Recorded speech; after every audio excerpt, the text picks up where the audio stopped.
நேயர்கள் அனைவருக்கும் வணக்கம். என் பேரு ரதிதேவி. சிவசம்பு படத்தின் தயாரிப்பாளர் ரதிதேவி.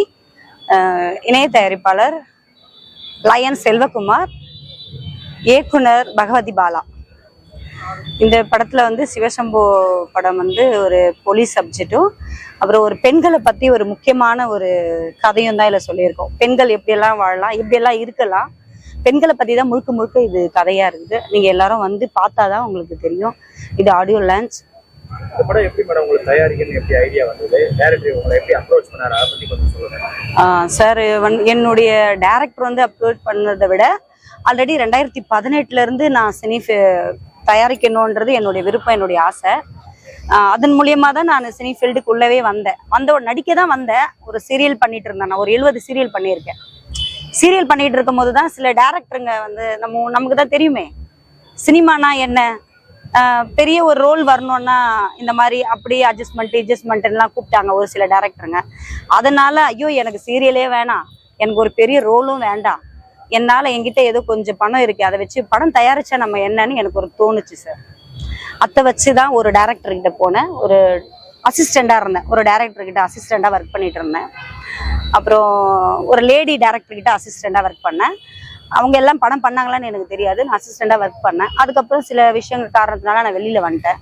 அப்புறம் ஒரு படத்தில் டான்ஸ் மாஸ்டர்கிட்ட ஒர்க் பண்ணேன். அங்கே அவரும் டைரக்ஷன் பண்ணிட்டு இருந்தாரு. அதில் தான் பவித்ரன்னு ஒரு படம் ஸ்டார்ட் பண்ணிக்கிட்டு இருந்தோம். 2018 இருந்து 2021 வரைக்கும் பவித்ரன் படத்தில் நான் ஒர்க் பண்ணேன். அசிஸ்டண்டாக ஒர்க் பண்ணேன், ப்ரொடியூசராக ஒர்க் பண்ணேன், ஒரு மேனேஜ்மெண்ட்டாக எல்லா வேலையும் நான் பார்த்தேன் அந்த படத்தில். அது கொரோனா டைமு. நல்லா ஒரு 25 நாள் ஷூட்டு போயிருச்சு. பாதி படம் முடிஞ்ச நேரத்தில் கொரோனா டைமு என்னுடைய பார்ட்னர் வந்தார் பாருங்க. எனக்கு ஒரு பார்ட்னர் இருந்தாங்க. அவங்க வெளிநாட்டில் போகும்போது கொரோனாவில் இறந்துட்டாங்க. என்னால் அடுத்தது படம் பண்ண முடியல. என்ன பண்ணுறதுனே தெரியல, யாரையுமே இன்வெஸ்டர் கேட்க முடியல. அதுக்கப்புறம் ஒரு 2 வருஷம் 3 வருஷம் அப்படியே பேக் விட்டேன். 2021 பேக்கு. அதுக்கப்புறம் பகவதி பாலா சார் ஒரு ஃபங்க்ஷன்ல என்னை கூப்பிட்டாரு. இந்த மாதிரி ஆடியோ ஃபங்க்ஷனை வச்சிருக்கோம், கமலா தேட்டர்ல நீங்க வாங்க மேடம் கூப்பிட்டாரு. நான் அங்கே போனேன். அப்போ போய் அவரதை பார்த்தேன். சரி, நான் 15 படம் பண்ணியிருக்கேன் மேடம், எனக்கு ஒரு வாய்ப்பு கொடுங்க, நீங்க நல்லா பண்ணுங்க அப்படி பண்ணணும்னு சொன்னாரு. நீங்களும் அப்புறம் நான் சொன்னேன், சார் இந்த மாதிரிலாம் நான் தோத்துட்டு வந்திருக்கேன் அப்படி சொன்னேன். சரி மேடம், கண்டிப்பா என் படத்துல நீங்க ஜாயின் பண்ணீங்கன்னா உங்களை கண்டிப்பா தயாரிப்பாளர் ஆக்குறேன், நீங்க கண்டிப்பா இந்த படத்தை வெற்றி கொடுப்பேன், உங்களுக்கு நான் ரிலீஸ் ஆகிற வரைக்கும் உங்க கூடவே இருப்பேன், எல்லாமே பண்ணுவேன்னு சொல்லி என்ன வாக்கு கொடுத்தாரு. அதுக்கப்புறம் தான் இந்த படத்தை ஜாயின் பண்ணி இன்னைக்கு நல்லபடியா ஆடியோ லான்ச் வரைக்கும் வந்திருக்கோம் சார். கிட்டத்தட்ட ஒரு 50 நாள் கிட்ட ஷூட் போச்சு சார். 50 நாள் ஷூட் போச்சு. ஆமா சார், பெண்களுக்கான ஒரு விழிப்புணர்வு தான் சார். நான் ஒரு வில்லி ரோல் பண்ணியிருக்கேன் சார். நான் வில்லியா பண்ணியிருக்கேன். நான் ஒரு தயாரிப்பாளராக இருந்தாலும் ஒரு ஆன்டி ரோல் பண்ணியிருக்கேன். என்ன முக்கியத்துவம் நான் கொடுக்கல. ஏன்னா என்னுடைய படம் வெற்றி வரணும். என்னுடைய படம் லீவ் டைம்ல பண்ணலான்னு இருக்கேன் சார். கொஞ்சம் மே மாசம் அந்த மாதிரி. ஏன்னா இப்போ கிரிக்கெட் மேட்ச் எல்லாம் வர இருக்குல்ல, அதெல்லாம் போன பிறகு பண்ணோம்னா கொஞ்சம் நல்லா இருக்கும்னு ஒரு ஐடியா வச்சிருக்கேன் sir. Okay sir, okay, thank you. நேயர்கள் அனைவருக்கும் வணக்கம். நான் இந்த சிவசம்பு திரைப்படத்தினுடைய இணை தயாரிப்பாளர்.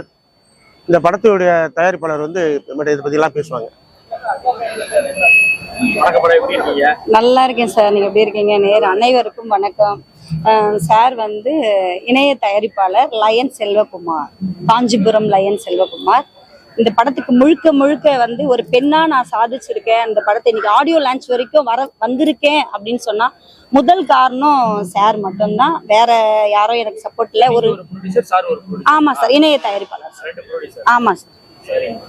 இப்ப நீங்க எப்படி கதை கேட்கும்போது 2 வாரத்தை கதை கேட்டீங்களா, இல்ல நீங்க கதை கேட்டது சார உள்ள படத்துக்குள்ள கொண்டுவந்தீங்களா?